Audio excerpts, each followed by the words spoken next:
안녕하십니까. 조갑제TV 시청자 여러분. 저는 조갑제닷컴의 조셉별입니다. 지금 시각은 2020년 6월 24일 저녁 8시를 가리키고 있습니다. 네, 앞으로 대한민국에서 대통령을 비난하거나 비판하면 잡혀갈 각오를 해야 할 것 같습니다. 네, 조선시대도 아닌 21세기 대한민국에서 참 이해할 수 없는 매우 어이없는 판결이 나왔습니다. 자, 지난 23일 나온 판결인데요. 문재인 대통령을 비판하는 내용의 대자보를 대학 건물 안에 붙였다는 이유로 법원은 50만 원의 벌금형에 처했습니다. 게다가 더 억지스러운 것은 어떤 혐의를 갖다 붙였냐면 건조물 무단 침입 혐의를 갖다 붙였습니다. 자, 지난 23일 대전지방법원 천안지원 형사 3단독 홍성욱 판사는 건조물 침입 혐의로 기소된 20대 김모 씨에게 벌금 50만 원을 선고했습니다. 대자보를 붙였던 25살의 김모 씨는 우리가 잘 아는 우파 전대협에서 활동해 온 청년입니다. 자, 이 김 씨는 지난해 11월 24일 충남 천안에 있는 단국대 천안 캠퍼스 건물 4곳에 문재인 대통령을 비판하는 대자보를 붙인 혐의로 기소가 됐습니다. 자, 지난 20일 결심 공판에서 검찰은 김 씨를 벌금 100만 원의 약식 기소를 했는데 김 씨는 무죄를 주장하면서 이에 불복했습니다. 그래서 정식 재판을 청구한 것인데 재판에서 50만 원의 벌금형이 선고가 된 것이죠. 이 김모 씨가 작년에 붙였던 대자보 사진으로 보시면 저렇습니다. 시진핑의 얼굴이 인쇄가 되어 있고 보시면 문재인 대통령이 시진핑에게 절을 하는 듯한 모습이 합성이 되어 있죠. 그래서 이 대자보는 패러디 형식으로 이 문재인 정부의 친중 노선을 비판하고 그리고 홍콩 자유화를 지지하는 내용을 담고 있습니다. 이 내용 일부를 보시면 즉 시진핑의 충견 문재앙이 공수처 연동형 비례대표제를 통과시켜 완벽한 중국 식민지가 될 수 있도록 준비를 마칠 것이다. 이런 내용이 담겨 있습니다. 사실상 이 문재인 정부의 대한민국이 중국의 식민지가 되어 가고 있다라는 것을 굉장히 패러디 형식으로 풍자한 그런 내용입니다. 저희 채널에서도 정말 읽는 순간 웃음이 터질 수밖에 없는 이 전대협의 아주 기발한 대자보 내용에 대해서 몇 번 소개해 드린 적이 있는데요. 이 전대협은 마치 김정은이 이 남한 사회에 뭔가 지령을 내리는 듯한 이런 편지 형식의 여러 패러디물을 이용해서 이 문재인 정부를 비판해 왔습니다. 대학 안에 저런 내용의 정부 비판 대자보를 붙였다라고 해서 경찰이 수사에 나서고 검찰이 또 기소를 하고 게다가 법원까지 벌금형에 처한다? 제 기억으로는 정말 80년대, 90년대 대학에서도 없던 일입니다. 독재 정권이라고 불리우는 정권 하에서도 거의 찾아볼 수 없는 사례죠. 그런데 21세기 대한민국에서 무슨 임금님 욕한 죄도 아니고 너무나 황당한 기소와 판결이 나왔다라는 것이죠.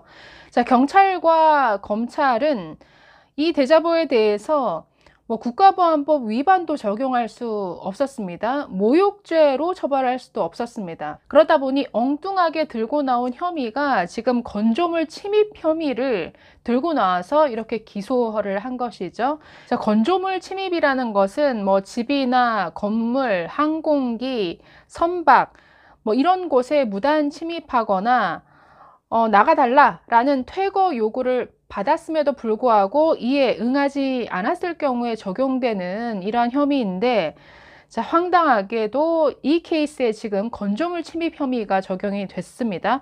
문제는 이 사건의 경우에 피해자가 없다라는 것이죠. 5월 20일에 열렸던 재판에서 검찰 측 증인으로 출석했던 단국대 학생팀 과장 진모 씨는 이렇게 진술을 했습니다.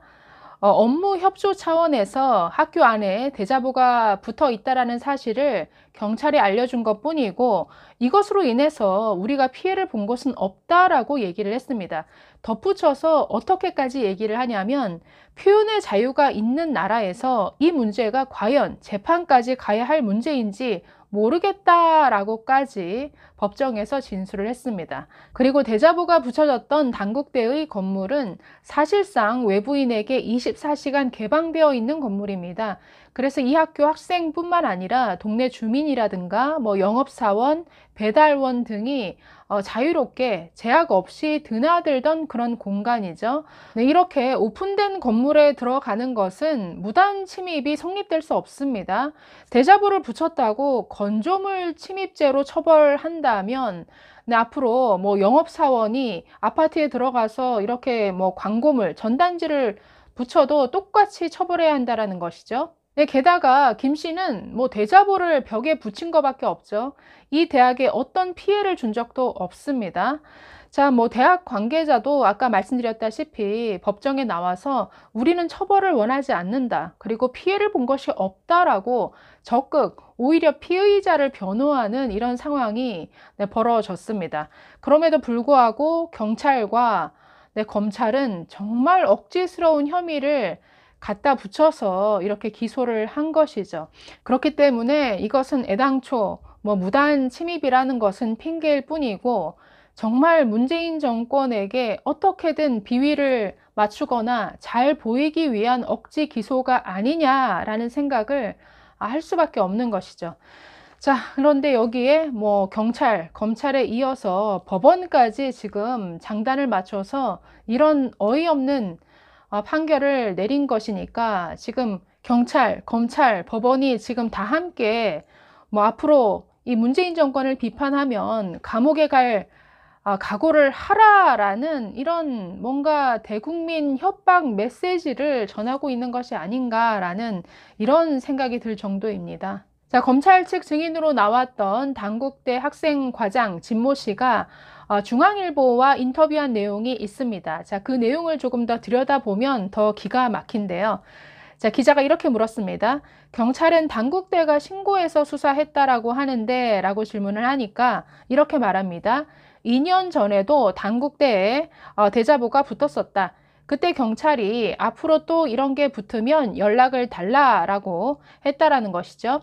자, 그래서 지난해 11월 김 씨가 붙인 대자보가 발견이 되었기에 112로 신고를 한 것도 아니고 연락을 달라라고 부탁했던 그 경찰서 정보과 직원에게 업무 협조 차원에서 알려진 것 뿐이다 라고 이렇게 말을 했습니다. 만일 경찰이 그런 부탁이 없었다라고 한다면 그냥 대자보를 떼어내는 것으로 이 사건은 끝났을 것이라는 거죠.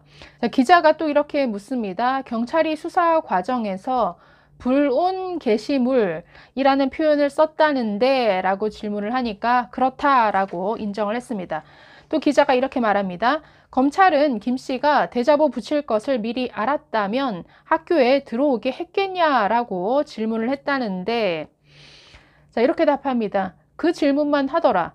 그랬다면 들어오지 말라고 했을 것이라고 답하기는 했다. 그러나 중요한 것은 불온 게시물이 발견되면 연락 달라라고 하는 이 경찰의 부탁이 없었다면 대자보를 그냥 떼고 상황을 끝냈을 것이라는 점이다.